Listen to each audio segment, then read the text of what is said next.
Mr. Mark Dorey.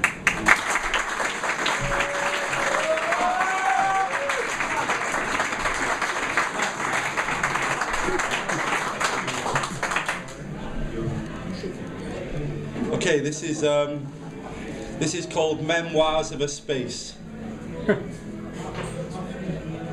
It's never easy going unnoticed, especially when you're always there, right in the middle of things, playing an important role and nobody ever notices, bringing order to chaos. After all, where would you be without me? Sweet, small, invisible me. Invisible, yes, sat right there in plain view. Invisibility is part of my nature, part of who I am, the reason I exist. Order, that's what I bring. It's where I thrive, transforming nonsense into intelligibility. The pen is mightier than the sword. Did you see? Did you see? I was there right in the middle of everything. 1, 2, 3, 4, 5, 6 times. Maybe I should just slip out quietly in a few places, a few spaces, so to speak. Become invisible, really invisible, maybe just 1 or 2. Now let's take another view. The penis, mightier than the sword. Pros and pros that nobody knows, because without a space, nothing flows. The pen mightier, or the penis? Or mightier still, perhaps, the space.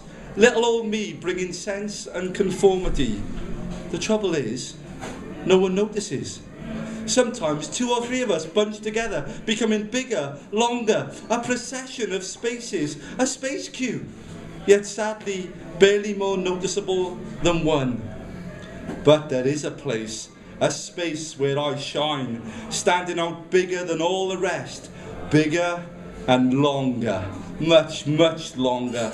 The others sit envious in their tiny little squares, but I don't care. I don't care. Can you guess? Can you guess? It's the space bar. Bigger and badder. A Leviathan sprawling the keyboard, populating the page with space upon space. And that's what I am, a hero of the page, an unmistakable literary superhero, sadly always overlooked in most literary circles. A tiny space, that's me. A tiny space with superpowers, super duper powers, changing lives, the way we think. The pen is mightier than the sword, changing the world, the universe, and the far reaches of space.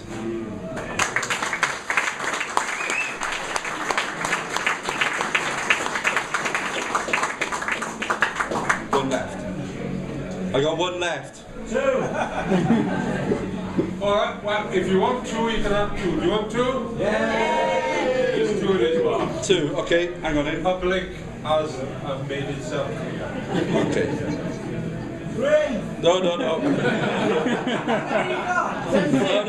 Right, okay. That's the boys over there saying that, no? Thanks, Dad. You know what, Mark? Okay, right, listen. Okay. I'll do 2 more. This one's called School Pickup. I go and pick my daughter up every day from school, and I always just like marvelling at the little kids as they're waiting for their name to be announced, and then they're set free into whatever families await. This one's called School Pickup. Hustling, bustling, chaotic streams, bobbing heads bursting with life, expectant eyes searching the waiting seams, rich veins with granddads and grannies, uncles and aunties, brothers and mothers, dreading dawdling daddies, sisters and cousins and whatnots, a myriad sea, eldered humanity, smiling, frowning, being. A roll call of little names. I can't see, who's here to collect me? Sarah's gone, Amy too, but where is there someone for me? Move to the side unexpectedly, little minds wonder their fate. Maybe they're late, maybe they've forgotten me, maybe they're not coming, maybe I've been left, forever left. Emily said I was a friend, her bestest friend, that's what she said.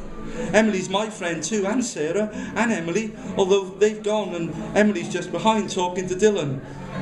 Oh, there they are, I thought they were never coming. I can't wait to tell you all the things of colouring and making and doing, and stories of aliens in underpants and walking to the moon, a giant balloon made of blankets, and lots of other things too. Your hand feels warm and safe. Emily's waving. She's my bestest friend, you know. Bye, Emily. See you tomorrow.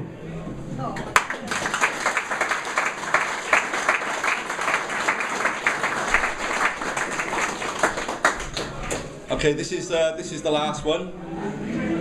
This is called A Matter of Faith.